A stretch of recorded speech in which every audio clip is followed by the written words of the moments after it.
नमस्कार विद्यार्थी मित्रांनो, मी प्रोफेसर हितेश तायडे सर. मी या ठिकाणी एक्झाम मिनिंगच्या आयबीओपी अकॅडमीच्या ऑनलाईन प्लॅटफॉर्मवर परत तुमचं एक वेळा स्वागत करतो.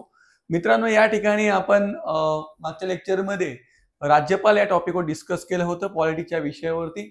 आता भरपूर मुलांचं एक डिमांड होतं की सर हिस्ट्रीवर सुद्धा एक लेक्चर बनवण्यात यावं, म्हणून 1857 चा जो उठाव आहे अतिशय महत्वाचा आहे. कुठलाही पेपर बघा, तो एमपीएससी, ग्रुप बी, सी, ए कुठलाही उचला, याच्यावरती ॲटलिस्ट 2 प्रश्न ह्या उठावावरती येतात म्हणजे येतातच.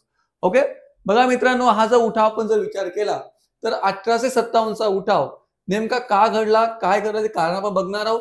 परंतु हा उठाव पहिल्यांदा कुठं घडला आणि का घडला. ओके, तर पहिल्यांदा या ठिकाणी आपण बघूया या उठावाचा काही परिचय या ठिकाणी आपल्याला दिलेला आहे की सर्वात महत्वाचं आपल्या समोर येत आहे की 1857 सालचे स्वातंत्र्य समर हे भारताच्या इतिहासातील पहिले मोठे आंदोलन होते. तुम्हाला माहिती असेल की स्वातंत्र्यवीर विनायक दामोदर सावरकर यांनी याला स्वातंत्र्य समर असं या उठावाला म्हटलेलं होतं. ओके, ऍक्च्युली काय झालं होतं तर बघा की या ठिकाणी एक बंदूक आली, जिचं नाव होते एनफिल्ड.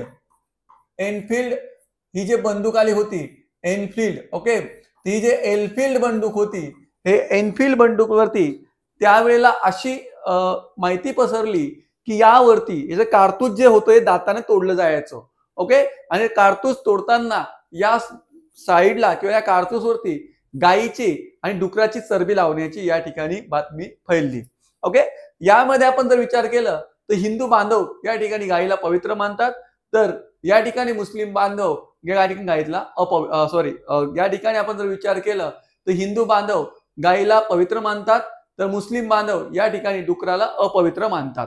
ओके, या ठिकाणी आपण जर विचार केला मित्रांनो तर साहजिकच आहे या ठिकाणी दोघी धर्माची भावना या ठिकाणी दुखत होत्या. ओके, अशाच वेळेला 29 मार्च 1857 रोजी, तारीख लक्षात ठेवा, 29 मार्च 1857 रोजी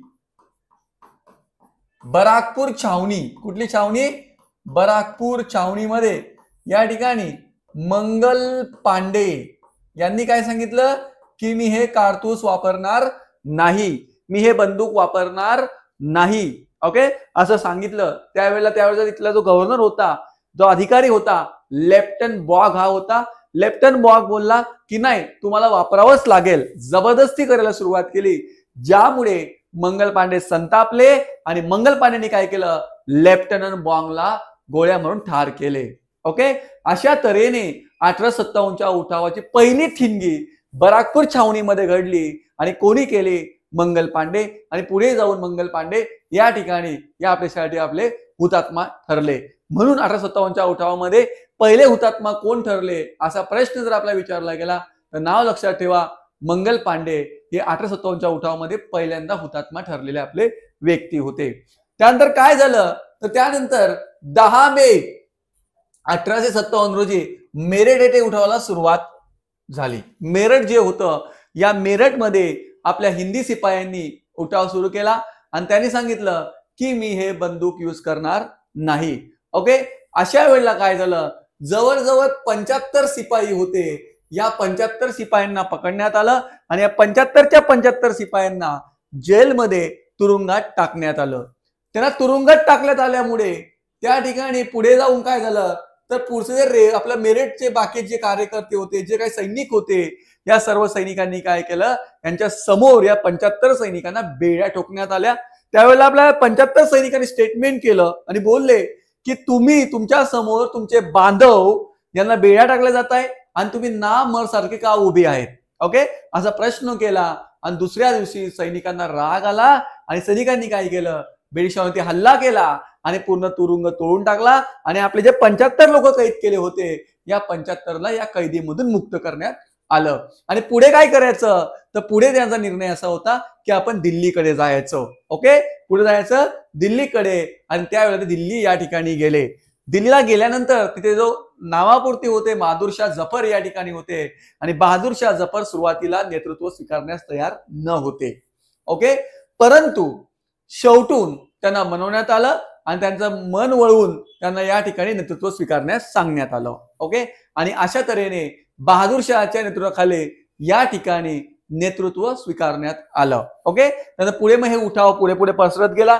ज्यामध्ये मेरठ होता, लखनौर होता, दिल्ली होता, झाशी होता, ग्वाल्हेर होता, काल्पी होता, मध्य भारतामध्ये आला. ओके, असं ठिकाणी हा उठाव पुढे पुढे वाढत गेला. ओके, या ठिकाणी बघूया की दिल्ली येथे बहादूर शाह जफर याने उठावाचे प्रतिकात्मक नेतृत्व मिळाले होते. लक्षात ठेवा, एमपीएससी विचारते की दिल्ली या ठिकाणी उठावाचे नेतृत्व कोणी केलं होतं. तर दिल्ली या ठिकाणी उठावाचं नेतृत्व बहादूर शाह जफर यांनी या ठिकाणी केलं होतं. ओके, पुढे आपण जर विचार केलं तर पुढे आपल्याला दिसतंय की उठावाची कारणे काय आहे. बघा, हा जो उठाव होता या उठावाला काही कारणे, काही राजकीय कारणे दिलेली आहे. ओके, राजकीय कारणे, आर्थिक कारणे, सामाजिक आणि धार्मिक कारणे, सैनिकी कारणे. बघा, राजकीय कारणे, आर्थिक कारणे, धार्मिक कारणे, सैनिक कारणे आणि कारतूस प्रकरण, ज्याला आपण म्हणतात तात्कालिक कारण. ओके, जे मी मागच्या या टाइमला तुम्हाला एक्सप्लेन करून दिला आता. ओके, बघा या ठिकाणी लॅम्पस सिद्धांत संस्थानांचे विलिनीकरण. बघा, आपण या ठिकाणी विचार केला असेल तर 1848 मध्ये एक गव्हर्नर आला होता, त्याचं नाव होतं लॉर्ड डलहौसी. कोण होता? Lord Dalhousie. या डलहौसीने काय केलं होतं? निपुत्रिक मरण सिस्टम आणलं होतं. म्हणजे जो राजा असेल त्या राजाला जर मुलगा नसेल तर त्याला दुसरा मुलगा दत्तक घेण्याचा अधिकार न होता. अशा कारणामुळे त्याने सातारा, सबळपूर, उदयपूर, जयपूर हे जे शहर होते, हे जे राज्य होते, हे गिळंकृत केले होते आणि आपल्या राज्यामध्ये विलीन केले होते. तसंच त्याने 1856 मध्ये तुम्हाला माहिती असेल की अवध हे जे राज्य होतं, हे अवध गैरकारभार हे नाव पुढे केलं की यांचं कारभार व्यवस्थित होत नाहीये, याच्यावर जनता समाधानी नाही आहे, असे कारण पुढे करून अवधला या ठिकाणी त्यांनी काय केलं? गिळंकृत करण्यात आलं. ओके, एकंदरीत काय की या मोठ्या प्रमाणामध्ये लॉर्ड डलहौसीने आपले राज्य गिळंकृत करायला सुरुवात केली. ओके, ज्याच्यामुळे काय झालं तर त्याच्यामुळे भारतीय लोकांच्या मनामध्ये, भारतीय सैनिकांच्या मनामध्ये ब्रिटिशांबद्दल द्वेष निर्माण झाला, ब्रिटिशांचा राग निर्माण झाला आणि या राजकीयचा परिणाम होऊन पुढेच 1857च्या उठावाला बळ या ठिकाणी मिळालं. पुढचं आहे आर्थिक कारणे, कर भरणा, उद्योगधंद्याचे नुकसान आणि सामाजिक. बघा, कर भरा म्हणजे आपण जर विचार केला आतापर्यंत मस्जिद, मंदिर, चर्च हे जे होतं आतापर्यंत टॅक्स फ्री होता, कुठलाही टॅक्स या ठिकाणी लावला जात नव्हता. परंतु ब्रिटिश आल्यानंतर भारतामध्ये यांनी टॅक्स सिस्टम सुरू केलं, करभर या ठिकाणी सुरू केलं. दुसरी महत्वाची गोष्ट आपण जर विचार केला तर जे आपले शेतकरी जे होते, या शेतकऱ्यांचे मोठ्या प्रमाणात जे शेती होती हे शेती हडप करण्यात आली आणि हे हडप करण्यात येऊन या शेतकऱ्यांकडून जबरदस्तीने टॅक्स वसूल केला जाऊ लागला. तुम्हाला माहित असेल कायमधारा पद्धत, रयतवारी पद्धत, महालवारी पद्धत. ओके, अशा पद्धतीमुळे शेतकऱ्यांच्या मोठ्या प्रमाणात पिळवणूक करायला सुरुवात केली. साहजिकच शेतकऱ्यांकडून ज्या प्रमाणामध्ये, समजा एक्झाम्पल, जर शेतकऱ्याने 10,000 रुपयाचं इन्कम झाला असेल तर या 10,000मध्ये जवळजवळ 50% टॅक्सेस लागला जायचा. म्हणजे 5,000 रुपये हे ब्रिटिशच कमवत होते. ओके, त्यानंतर राहिले 1,000 रुपये. 1,000 रुपये म्हणजे त्याला जे काही खर्च लागायचा, पीक घेण्यासाठी खर्च लागतो, काही खत लागतं, हे सर्वसाठी खर्च लागायचा. म्हणजे राहायचे किती? 4,000 रुपये. 4,000 रुपये मध्ये कर्ज घेतला असेल तर 2,000 रुपये द्यावे लागत होते. राहिले किती? 2,000 रुपये. मग 2,000 घर चालवेल कसा? ओके, हा प्रश्न निर्माण होत होता.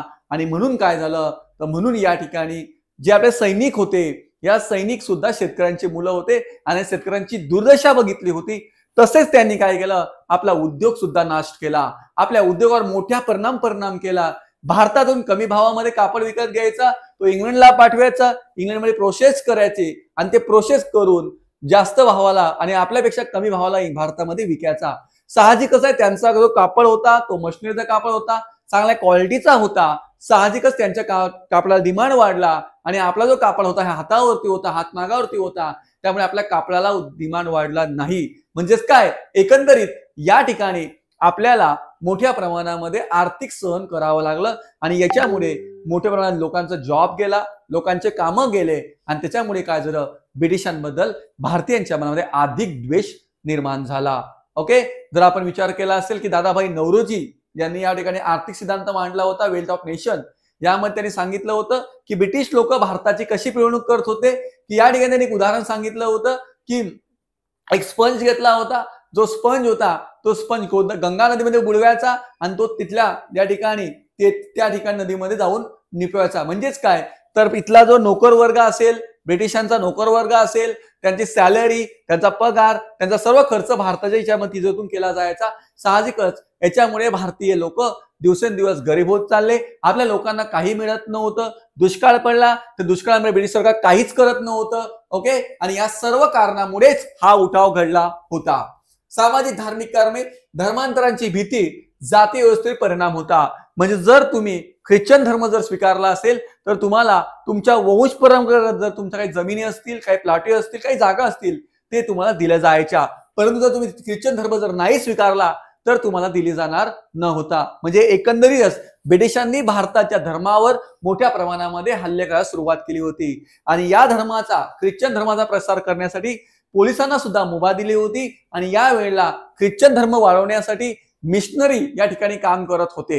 ओके, साहजिकच आहे ते आपल्या धर्मावर टीका करत होते. त्यामुळे आपल्या भारतीय लोकांना आपल्या धर्माबद्दल मोठ्या प्रमाणामध्ये असं टीका केली आवडत नसे आणि त्यामुळे ब्रिटिशांच्या बद्दल त्यांच्या मनामध्ये मोठ्या प्रमाणात राग निर्माण झाला होता. परंतु हा राग बाहेर करण्यासाठी काही कारण लागतं. तेच कारण म्हणजे कारतूस प्रकरण या ठिकाणी पुढे आलं होतं.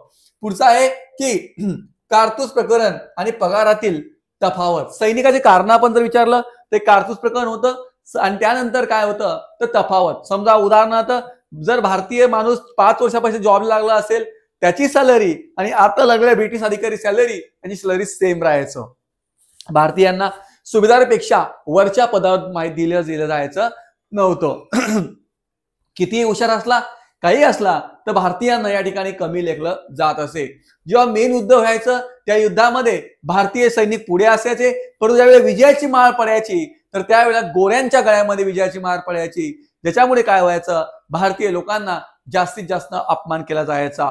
दुसरी महत्वाची गोष्ट, त्या आपल्या धर्मामध्ये गंध लावणं हे श्रेष्ठ मानलं जातं.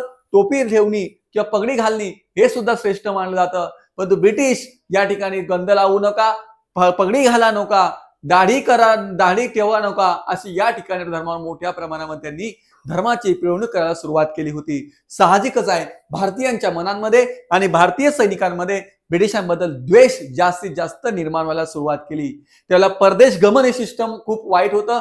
म्हणजे जर तुम्हाला अफगाणिस्तानला जायचं असेल, कुठल्या देशात जायचं असेल तर त्यावेळेला जहाजने जावं लागत होतं आणि या जहाजमुळे गेल्यानंतर जे जलचर असतील ते काही मरतील तर त्याचं जे पाप आहे ते आपल्यावर पडलं जायचं आणि अशा वेळेला आपल्या पुढे जाऊन त्या व्यक्तीला आपल्या धर्मामध्ये आपल्या ठिकाणी घेतलं जात नव्हतं. ओके, या सर्व कारणामुळेच 1857च्या उठावावरती या ठिकाणी परिणाम आपल्याला सांगता येतात. ओके, पुढचा आपण जर विचार केलं तर उठावाची प्रमुख केंद्र कुठे होती. बघा, या उठावाची प्रमुख केंद्र आपण जर विचार केली तर मेरठ या ठिकाणी उठाव झाला होता. नंतर दिल्ली, नंतर कानपूर, लखनौर, झाशी आणि ग्वाल्हेर. ओके, हे कानपूर जे होतं या कानपूरचं नेतृत्व केलं होतं नानासाहेब पेशव्यांनी. लक्षात ठेवा, राज्यसेवा डिसेंबर 2024 ला ती झाली, ज्यामध्ये प्रश्न विचारला होता की कानपूरचं नेतृत्व कोणी केलं होतं. ओके, तर मुलांनी उत्तर लिहिलं होतं तात्यासाहेब टोपे. उत्तर चुकलेलं होतं, कारण नेतृत्व केलं होतं नानासाहेब पेशवे, पण त्यांना मदत कोणी केली, तात्या टोपे आणि अझीमुल्ला यांनी काय केलं, या ठिकाणी त्यांना मदत केली. ओके, तुला माहितीये की मेरठमध्ये कोण केलं, तर मेरठमध्ये या ठिकाणी आपले जे हिंदू सैनिक होते यांनी हा उठाव केला. दिल्लीमध्ये कोण नेतृत्व केलं, बहादूर शाह जफर जे होते यांनी या ठिकाणी नेतृत्व केलं. त्यानंतर आपण लखनौरला कोण केलं, कुंवरसिंह जे होते यांनी लखनौरला नेतृत्व केलं. नंतर झाशीला कोण केलं, राणी लक्ष्मीबाई वगैरे यांनी काय केलं, या ठिकाणी नेतृत्व केलं. ओके, आता या प्रमुख उठावाचे काही नेते दिलेले आहे बघा मित्रांनो. जसं मंगल पांडे काय होते, तर मेरठ या ठिकाणी पहिल्यांदा उठाव केला होता. बराकपूर छावणीमध्ये हा उठाव केला होता आणि पहिले हुतात्मा कोण ठरले होते, मंगल पांडे यांना 1857च्या उठावाचे पहिले हुतात्मा म्हटले जातात. ओके, लक्षात ठेवा. बहादूर शाह जफर दिल्ली, एमपीएससीने विचारलं की दिल्लीचं नेतृत्व कोण केलं होतं, बहादूर शाह जफर यांनी या ठिकाणी दिल्लीचं या ठिकाणी नेतृत्व केलं होतं. नानासाहेब पेशव्यांचा आपण जर विचार केला तर जे कानपूर शहर आहे या कानपूर शहराची या ठिकाणी नेतृत्व कोण केलं होतं, तर नानासाहेब पेशव्यांनी केलं होतं. तात्या टोप्यांनी लढाऊ नेतृत्व केलं होतं. लक्षात ठेवा, त्यांनी लढाऊ नेतृत्व केलं होतं. त्यांनी नानासाहेब पेशव्यांना सहकार्य केलं होतं. पुढचं आपण विचारलं, राणी लक्ष्मीबाई हिने झाशीचं नेतृत्व केलं होतं. लक्षात ठेवा, राणी लक्ष्मीबाई झाशीचं केलं होतं. बेगम हजरत महल लखनूर या ठिकाणी हिने काय केलं होतं, नेतृत्व केलं होतं, बेगम हजरत महल. ओके, त्यानंतर कुंवर सिंह जे होते, ज्यांनी सुद्धा या ठिकाणी पुढे जाऊन नेतृत्व केलं होतं. ऍक्च्युअली 82 वर्षाचे म्हातारे होते, परंतु त्यांनी या ठिकाणी नेतृत्व केलं होतं. ठीक आहे, पुढे जाऊन आपण बघितलं मित्रांनो, तर या उठावाच्या अपयशाची कारणे काय आहे. हा उठाव नेमका अपयशी का ठरला. बघा, एक संघ नेतृत्वाचा अभाव, आपल्यामध्ये एक नेतृत्व नव्हतं. प्रत्येक जण जो लढाई करत होता तो त्याच्या राज्य वाचवण्यासाठी विचार करत होता, की देश कोण वाचवायचा विचार करत नव्हता, की देशासाठी काय करता येईल किंवा धर्मासाठी काय करता येईल याचा कोणी विचार करत नव्हता. कोणी एकमेकाचं ऐकत नव्हतं. याच्यामुळे सुद्धा हा उठाव अपयशी झालेला आहे असं या ठिकाणी सांगू शकतात. ओके, पुढचा आहे मर्यादित भौगोलिक प्रसार. हा जो उठाव आपण जर विचार केला तर एका लिमिटेड भागापुरतीच हा उठाव होता. उत्तर भारत, पूर्व भारत, बाकी दक्षिण भारत शांत होता, पश्चिम भारत शांत होता. त्याच्यामुळे हा उठाव जर प्रत्येक भागात झाला असता तर कदाचित ब्रिटिश या ठिकाणी आपला देश सोडून कधीचे चालले गेले असते. परंतु हा उठाव मर्यादित भागापर्यंत होता, त्याच्यामुळे सुद्धा या ठिकाणी हा उठाव प्रॉब्लेम आला. दुसरा आपण जर विचार केला तर उठावाची तारीख ठरली होती 31 मे 1857 रोजी हा उठाव होईल असं ठरलं होतं. परंतु उठाव होण्याच्या आधीच मंगल पांडे यांनी उठावाला सुरुवात केली. त्याच्यामुळे सुद्धा हा उठाव अपयशी झाला, कारण नियोजनाच्या आधी हा उठाव सुरू झाल्यामुळे भारतीयांना असं वाटलं की 31 तारखेलाच या ठिकाणी उठावाला सुरुवात होईल. परंतु 10 तारखेला झाल्यामुळे आपले जे सैनिक होते या सैनिकांमध्ये एक वाक्यता नसल्यामुळे, एक नेतृत्व नसल्यामुळे हा उठाव अपयशी झाला असं आपण सांगू शकतो. पुढचा आहे शस्त्रास्त्राची कमतरता. आपल्याकडे जे शस्त्रास्त्र होते, बंदुका, दारुगोळा ते नव्हते. आपल्याकडे तलवारी, भाला, साहजिकच ब्रिटिशांकडे आधुनिक टेक्नॉलॉजीच्या बंदुका होत्या, गन्स होत्या, त्यांच्याकडे तोफखाना होत्या. या सर्व सुविधा पुढे आपलं सैन्य या ठिकाणी काय पडलं, कमी पडलं आणि साहजिकच याच्यामुळे या ठिकाणी आपलं काय झालं की पराभव झाला असं या ठिकाणी आपण सांगू शकतो.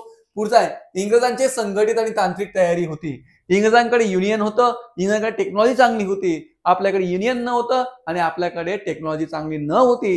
याच्यामुळे सुद्धा हा उठाव अपयशी ठरला असं याकडे आपण सांगू शकतो. अनेक संस्थानिकांचा इंग्रजांचा पाठिंबा होता. अनेक जे संस्थानिक होते, आपले जे संस्थानिक होते, पेशवे होते, या लोकांनी काय केलं, उलट इंग्रजांना सपोर्ट केलं होतं. गुरखा जे होते नेपाळचे, यांनी इंग्रजांना सपोर्ट केलं होतं. शीख जे होते यांनी सुद्धा इंग्रजांना सपोर्ट केला होता. साहजिकच ज्याच्यामुळे आपलेच लोक आपले दुश्मन झाले असल्यामुळे या उठावामध्ये आपण अपयशी ठरले असं सांगू शकतात. ओके, पुढे आपण जर विचार केला तर या उठावाचे परिणाम काय झाले आपल्यावरती. तर सर्वात पहिला परिणाम लक्षात ठेवा की या उठावाचे परिणाम काय झाले. पहिला लक्षात ठेवा, ईस्ट इंडिया कंपनीचे राज्य संपुष्टात आले. आपण बघितलं की कंपनीचं नाव खराब झालं होतं. आता कंपनीला कारभार करणे शक्य होत नव्हतं.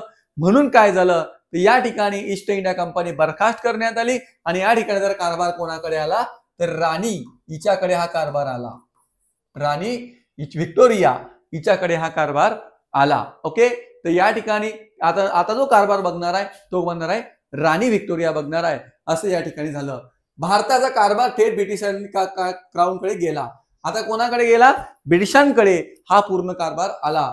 ब्रिटिशांच्या सैन्य जनित धोरणे बदलली. ब्रिटिशांनी काय केलं, सैन्याचं जे पॉलिसी होती ती चेंज केली. हिंदू आणि मुस्लिम यांच्यामध्ये फूट पाडण्याचा प्रयत्न केला.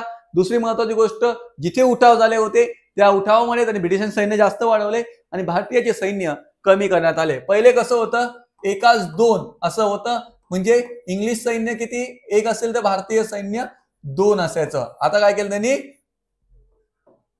2:3 असं या ठिकाणी बनवण्यात आलं. ओके, म्हणजे 2 त्यांचे तर आपले 3 या ठिकाणी करण्यात आलं आणि हिंदू मुस्लिम त्यांनी फूट पाडण्याचा ठिकाणी प्रयत्न केला. पुढचा, भारतीय समाजात स्वातंत्र्याची भावना अधिक दृढ झाली होती. यामुळे काय झालं की भारतीय समाजामध्ये आपल्या देशाबद्दल प्रेम निर्माण झालं आणि पुढे जाऊन याचा फायदा आपल्याला या ठिकाणी झाला.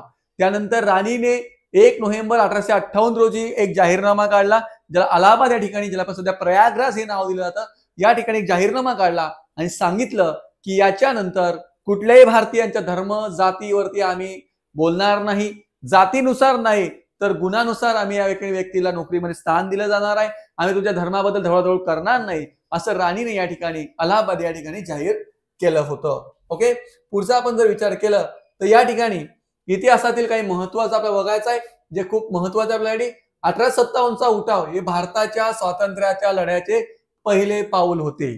1857चा उठाव जो झाला होता हा भारताच्या स्वातंत्र्य लढ्याचा पहिला पाऊल होतं असं या ठिकाणी आपण सांगू शकतो. आणि अपयश असूनही पुढील पिढ्यांसाठी प्रेरणादायी भारतीय राष्ट्रवादी बीजे या उठावातून रोवली गेली होती. आणि हा जो उठाव अपयशी ठरला असला तरी पण भारतीयांमध्ये ब्रिटिशांबद्दल द्वेष निर्माण झाला होता, ज्या द्वेषामध्ये राष्ट्रवाद निर्माण झालं, राष्ट्रवाद प्रेम निर्माण झालं आणि याच्यामुळे पुढे आपल्याला काय झाला, फायदा झाला. म्हणजे आतापर्यंत आपले राष्ट्रवादी एकत्र येत नव्हते, आज राष्ट्रवादी नेते एकत्र आले आणि राष्ट्राबद्दल प्रेम करणारे लोक एकत्र आले आणि ज्याच्यामुळे काय झालं की राष्ट्र कसं असतं, राष्ट्रासाठी काय करायला पाहिजे, ब्रिटिशांकडे काय टेक्नॉलॉजी होती, आपल्याकडे काय टेक्नॉलॉजी नव्हती, आपण काय अपयशी आले, यामुळे या ठिकाणी हा उठावानंतर पुढे जाऊन आपल्याला फायदा होऊ शकला.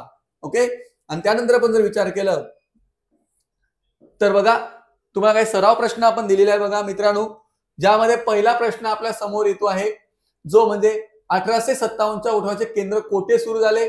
बघा दिल्ली, मेरठ, कानपूर, झाशी. माहिती की मेरठ या ठिकाणी हा उठाव सुरू झाला होता आणि हा उठाव सुरू केला होता 29 मार्च 1857 रोजी मंगल पांडे यांनी हा उठाव पहिल्यांदा सुरू केला होता. ओके, पुढे आपण जर गेलं तर झाशीचे राणीचे नाव काय होते, बेगम हजरत महल, लक्ष्मीबाई, दुर्गावती, अवंतिकाबाई.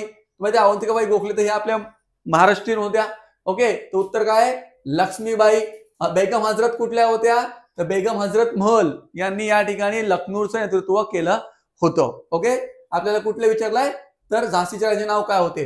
1857च्या उठावात दिल्लीचे नेतृत्व कोणी केले होते, बहादूर शाह जफर यांनी हे नेतृत्व केलं होतं. कोणी केलं होतं, बहादूर शाह जफर. तर नानासाहेबांनी कुठलं केलं होतं, तुम्हाला सगळ्यांना सांगितलं मी की कानपूर जे शहर आहे या कानपूरचं नेतृत्व केलं होतं नानासाहेब पेशव्यांनी. ओके, आणि त्यांना सहकार्य कोणी केलं होतं, तात्या टोपे यांनी. त्यांना सहकार्य कोणी केलं होतं, तात्या टोपे यांनी. आणि पहिले हुतात्मा कोण, मंगल पांडे. हे पहिले काय आपले हुतात्मा त्या ठिकाणी ठरलं होतं. आणि उठाव अपयशी होण्याचे मुख्य कारण कोणते होते, पुरेशा नेत्याचा अभाव, मर्यादित प्रसार, शस्त्रस्त्राची कमतरता, वरील सर्व. बघा पुरेशा नेत्यांचा अभाव, नेते चांगले होते का आपल्याकडे, एवढे लिडरशिपला न होते, कोणी कोणाचं ऐकत नव्हतं. जर नेतृत्व जर चांगलं मिळालं असतं कदाचित तरी हा उठाव यशस्वी झाला असता. म्हणजे ऑप्शन नंबर 1 पण बरोबर आहे. ऑप्शन नंबर 2 मर्यादित प्रसार. आपण बघितलं की हा उठाव पूर्ण भारतामध्ये पसरला नाही, हा जर पूर्ण भारतात जर कदाचित पसरला असता तर या सुद्धा आपला विजयी नक्की झाला असतो. म्हणजे मर्यादित प्रसार या ठिकाणी सांगू शकतो. पुढचा आहे शस्त्रास्त्राची कमतरता. आपल्याकडे या ठिकाणी आपण जर विचार केला तर आपल्याकडे दारू, गोळा, बंदुका, तोफखाना अशा गोष्टी न होत्या, ज्याच्यामुळे सुद्धा हा उठाव अपयशी ठरला असं सांगू शकतात. आणि चौथा आहे वरीलपैकी सर्व. त्यामुळे उत्तर आहे आपलं चौथं, वरीलपैकी सर्व. ओके, तर विद्यार्थी मित्रांनो, हिस्ट्री हा जो विषय आहे या विषयावरती खूप बारीक बारीक प्रश्न एमपीएससी कडून विचारले जातात. त्यामुळे अभ्यास करताना खूप बारीक बारीक गोष्टीवरती फोकस करणं अतिशय महत्वाचं आहे मित्रांनो. या ठिकाणी आपल्या असे नवनवीन व्हिडिओ येतच राहतील. आता मित्रांनो नेक्स्ट टाइमला आपण जिओग्राफी या विषयावरती व्हिडिओ बनवणार आहोत. ओके, तर मित्रांनो तुम्हाला आमचे व्हिडिओ कसे वाटतात ते आम्हाला कमेंटमध्ये कळवा. जर तुम्हाला आवडत असतील तर नक्कीच कमेंट करा मित्रांनो. आणि ज्याच्यामुळे आम्हाला अजून जास्त फायदा होईल आणि तुम्हाला आम्हाला उत्स्फूर्तपणे अजून व्हिडिओ टाकण्याला या ठिकाणी आवड निर्माण होईल की मुलांचा आम्हाला सपोर्ट चांगला मिळतोय, ज्यामुळे आम्ही जास्तीत जास्त नवीन व्हिडिओ या ठिकाणी टाकणार आहे मित्रांनो. जर तुम्हाला आमचे चॅनल आवडला असेल मित्रांनो तर या ठिकाणी सबस्क्रायबर आणि लाईक करायला नक्की करा. दुसरी महत्त्वाची, तुम्हाला जर काही प्रॉब्लेम असतील, काही क्युरियस असतील, काही विचारायचं असेल तर आमचा हेल्पलाईन नंबर दिलाय मित्रांनो, त्यावर तुम्ही कॉन्टॅक्ट करू शकता.